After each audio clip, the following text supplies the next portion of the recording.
Today's ancient witness comes from Matthew 9, verses 9 through 13 and 18 through 26. As Jesus walked on, he saw Matthew, a tax collector, at his post. Jesus approached and said, "Follow me." And Matthew got up and followed. Now it happened that while Jesus was at a table in Matthew's house, many tax collectors and notorious sinners came to join Jesus and the disciples at dinner. The Pharisees noticed this and complained to the disciples, saying, "What reason can the teacher have for eating with tax collectors and sinners?" Overhearing the remark, Jesus said, "People who are in good health do not need a doctor, but those who are sick do. Go and learn the meaning of the words, 'I desire compassion, not sacrifices.' I have come to call not the righteous, but sinners." As Jesus was speaking, a public official came up, knelt down, and said, "My daughter has just died, but if you come and lay hands on her, she will live." Jesus got up and went with the official, and so did the disciples. As they were going along, a woman who had suffered from hemorrhages for 12 years came up behind him and touched the hem of his cloak.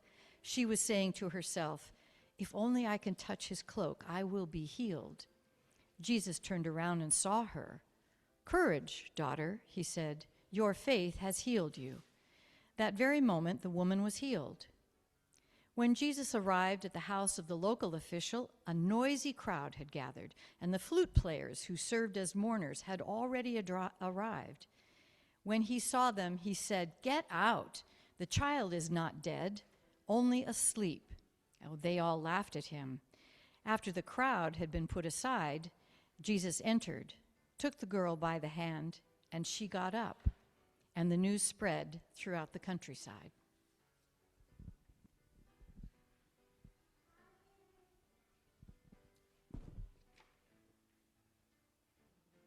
After reading this story from Matthew, from the Gospel of Matthew a few times, I couldn't help but think about a moment of discovery from my past.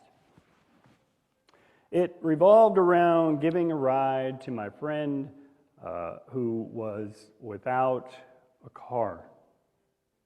And she was a single mom trying to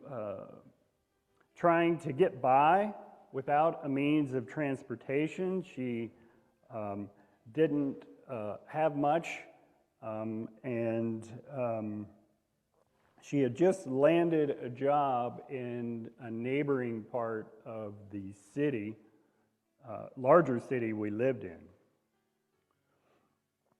And if I had not known her, I might have only had sympathy for her plight.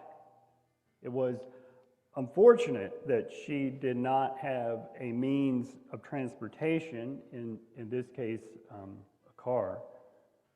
And to take a bus was almost an infeasible option for her, considering the time she would have to get to the bus stop and wait for the bus and catch multiple buses to get to this other part of town, and the same thing returning.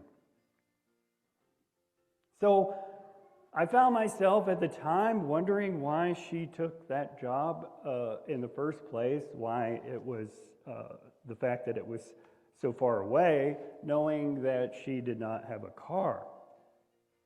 But when she asked me for a ride, that wasn't part of the question. So my sympathy turned into empathy as I thought about her predicament. I tried to imagine what it would be like for her to get to work within a reasonable amount of time, and the same with getting back to her home, to participate in a life outside of work, to have more time for her children, to engage with friends and her family socially. And so through engagement with her and wrestling with my thoughts, I imagined myself as best I could in her world. And then my compassion took over, and I decided to help her out. And so, for a brief period of time, 4 days a week, I drove 10 miles to pick her up, 25 miles to her job, 25 miles back, and actually another 10 or 15 miles after that to get to my job. And but along the way, we had some great conversations. But in time, I found that to be exhausting. In fact, I was only able to keep that up for about 1.5 months before the drive, the added time on my schedule got the best of me. But what I discovered in the process of taking her back and forth, of thinking about and listening to her struggles, what I discovered in that process was priceless. That in Texas, where public transportation options are extremely limited, owning a car seemed to be the indicator of the poverty line. And what I mean by that is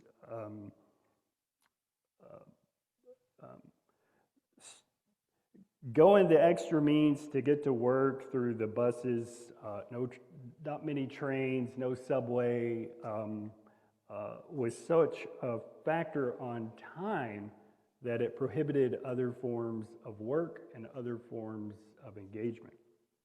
So after that, I began to pay attention to that sort of thing. And reflecting back, I can honestly say that I wouldn't have come to the realization if I didn't have proximity to that particular issue. But my compassion compelled me to stand next to her for a while. And in doing so, I became curious about the systems and structures that hold people back from living more free from struggle. Well, in our ancient witness for the day, Jesus invites his listeners to reflect on the phrase, "I desire compassion, not sacrifices." Now that is usually translated from the Greek as mercy. Those of you reading along will probably be reading mercy, not sacrifices. But the Greek word translated here is actually carrying the full force of this Hebrew word called Hesed.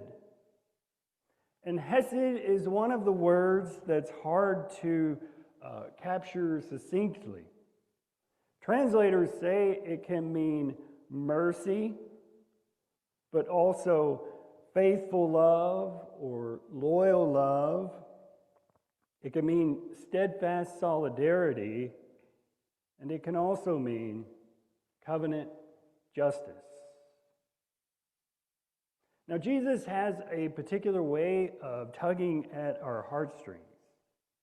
And here he invites his listeners and invites us into a habit of getting close to people and communities that the system has treated as disposable.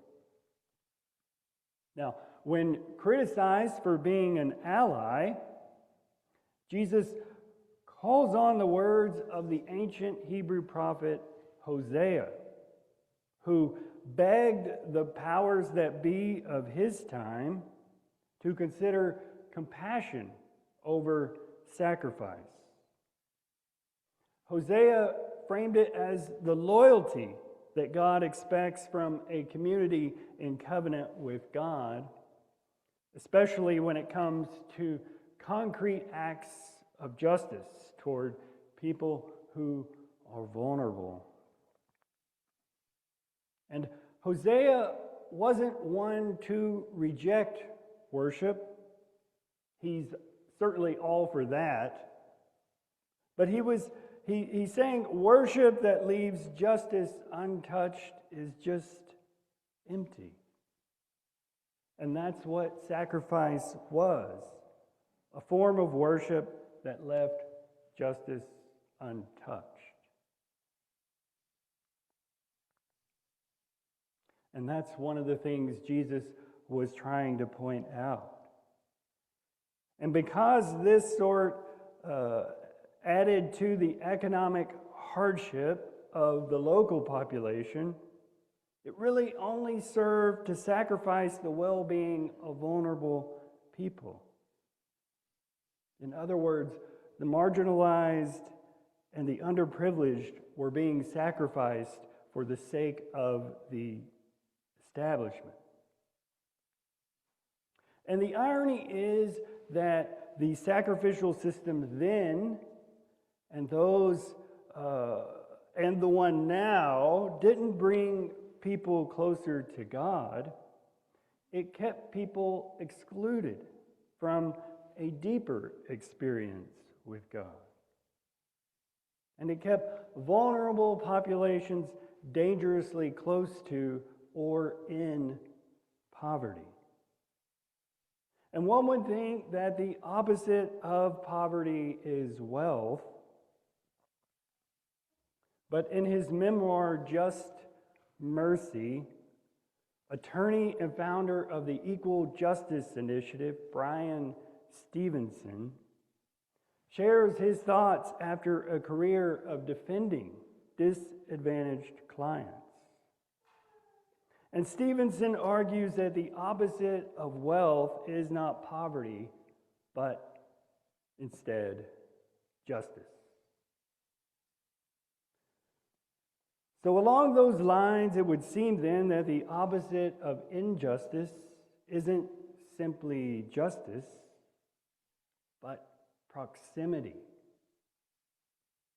Getting close to people the system has treated as disposable is a way of standing with them, being close and listening to them, sharing with them, community with them. And the good news for us is that's kind of what we do. When we stand with migrants, when we stand with those in poverty, those who are sick, when we participate with those who are excluded,